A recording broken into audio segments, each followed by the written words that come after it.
श्रीमद भागवत महापुराणम अध्याय 17 स्कंद 5 गंगेविषयी विवरण आणि शंकरकृत संघर्षण देवाची स्तुती. श्री शुक म्हणाले, राजा बळीराजाच्या यज्ञशाळेत साक्षात यज्ञमूर्ती भगवान विष्णूंनी जेव्हा त्रैलोक्य मोजण्यासाठी आपला पाय पसरला तेव्हा त्याच्या डाव्या पायाच्या अंगठ्याच्या नखाने ब्रह्मांडरूप कडईचा वरचा भाग फुटला. त्या छिद्रातून ब्रह्मांडाच्या बाहेरच्या बाजूनी जी जलधारा आत आली तिने ते चरणकमल धुतल्याने त्यातील केशर त्यात मिळवून ती लाल झाली. त्या निर्मल धारेचा स्पर्श होता संसारातील सर्व पापे नष्ट होतात आणि तरी ती धार नेहमी निर्मळच राहते. दुसऱ्या कोणत्याही नावाने उल्लेख न करता तिला भगवतपती असेहीच म्हणतात. ती धार हजारो युगे होऊन गेल्यानंतर स्वर्गाच्या शिरोभागी असणाऱ्या ध्रुवलोकात उतरली. तिला विष्णुपद असे म्हणतात. वीरव्रत परीक्षिता, त्या ध्रुवलोकात उत्तानपादाचा पुत्र परम भगवत ध्रुव राहतो. तो दररोज वाढत्या भक्तिभावाने हे आमच्या कुलदेवतेचे चरणोदक आहे असे समजून आजही ते ज्वल मोठ्या आदराने मस्तकी धारण करतो. त्यावेळी प्रेमभरामुळे त्याचे हृदय अत्यंत सद्गदित होते आणि भावोद्रेकाने बळेच मिटून घेतलेल्या त्याच्या दोन्ही डोळ्यातून निर्मल पाण्याच्या धारा वाहू लागतात आणि शरीरावर रोमांच उभे राहतात. यानंतर आत्मनिष्ठ सत्वर्षी तिचा प्रभाव जाणल्याकारणाने ही तपश्चर्येची आत्यंतिक सिद्धी आहे असे मानून ज्याप्रमाणे मोक्षजन प्राप्त झालेली मुक्ती आदराने आपल्या मस्तकावर धारण करतात त्याचप्रमाणे ती आपल्या जटावर धारण करतात. तसे पाहता हे अत्यंत निष्काम आहे. सर्वात्मा भगवान वासुदेवाच्या निश्चल भक्तीलाच आपली श्रेष्ठ संपत्ती समजून अन्य सर्व कामांचा त्याने त्याग केला आहे. एवढेच काय, तिच्यासमोर जे आत्मज्ञानालाही फारशी किंमत देत नाही. तेथून गंगा नदी कोट्यावधी विमानांनी घेरलेल्या आकाशमार्गात उतरते आणि चंद्रमंडळाला भिजवून मेरूच्या शिखरावरील ब्रह्मपुरीमध्ये पडते. तेथे ती सीता, अलका, नंदा, चक्षु आणि भद्रा अशी नावे धारण करून 4 प्रवाहामध्ये विभक्त होते आणि निरनिराळ्या 4 दिशांकडे वाहत जाऊन शेवटी नदनद्यांचा अधिपती अशा समुद्राला जाऊन मिळते.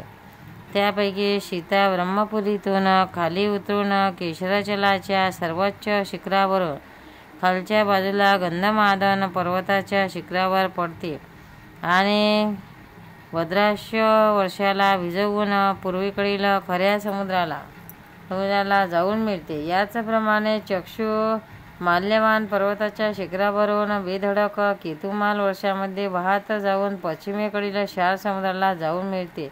भद्रा मेरू पर्वताच्या शिखरावरून उत्तरेकडे वाहत जाते. तसेच एका पर्वतावरून दुसऱ्या पर्वतावर असे करीत शेवटी शुंगवान पर्वताच्या शिखरावरून खाली उतरून उत्तर कुरु देशात जाऊन उत्तरेकडे वाहत वाहत समुद्राला जाऊन मिळते.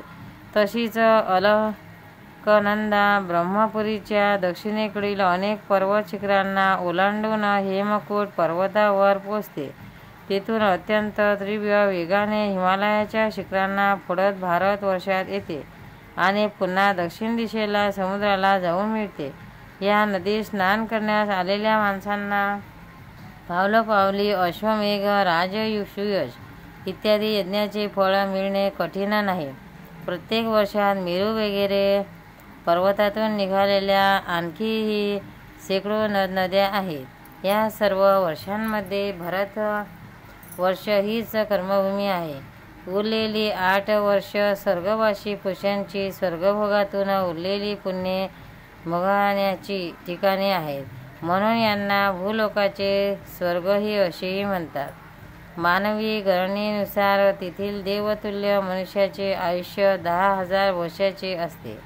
त्यांच्यामध्ये 10,000 हत्तीचे बळ असते. तसेच त्याच्या वज्राप्रमाणे सदृढ शरीर, जी शक्ती, तारुण्य आणि उल्हास त्यामुळे ते पुष्कळ काळपर्यंत मैथुनादी विशेष भोगीत राहतात. शेवटी भोग संपल्यावर त्यांचे आयुष्य फक्त 1 वर्षाचे शिल्लक राहते. तेव्हा त्यांच्या स्त्रिया गर्भधारण करतात. अशा प्रकारे तेथे नेहमी त्रेतायुगासारखा काळ असतो.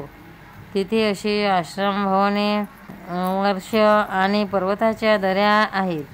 तेथील सुंदर वने, उपवन, सर्व ऋतूतील फुलांचे गुच्छ, फळे आणि नवीन पालवीच्या शोभांच्या भाराने वाकलेल्या फांद्या आणि वेलीयुक्त वृक्षांनी सुशोभित आहे.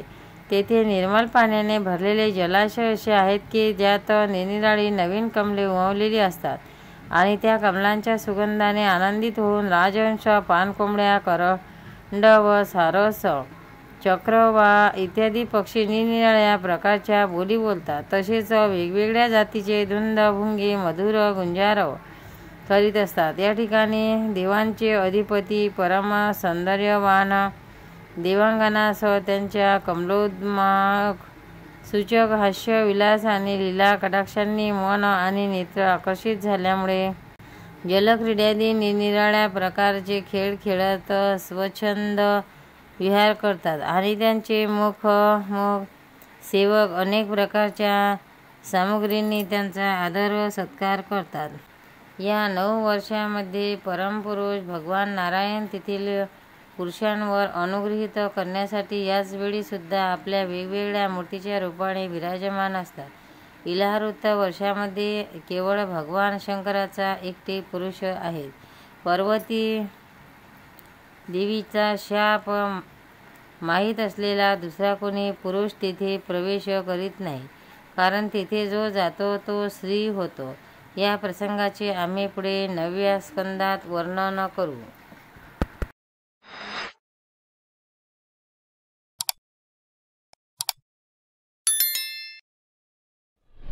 भक्तांनो, व्हिडिओ आवडल्यास व्हिडिओला लाईक करा, शेअर करा, सबस्क्राईब करा. तसेच बाजूला असलेल्या बेलवर क्लिक करा, म्हणजे याच्यापुढील सर्व व्हिडिओ तुम्हाला सर्वात आधी मिळत जातील. जय श्री कृष्ण.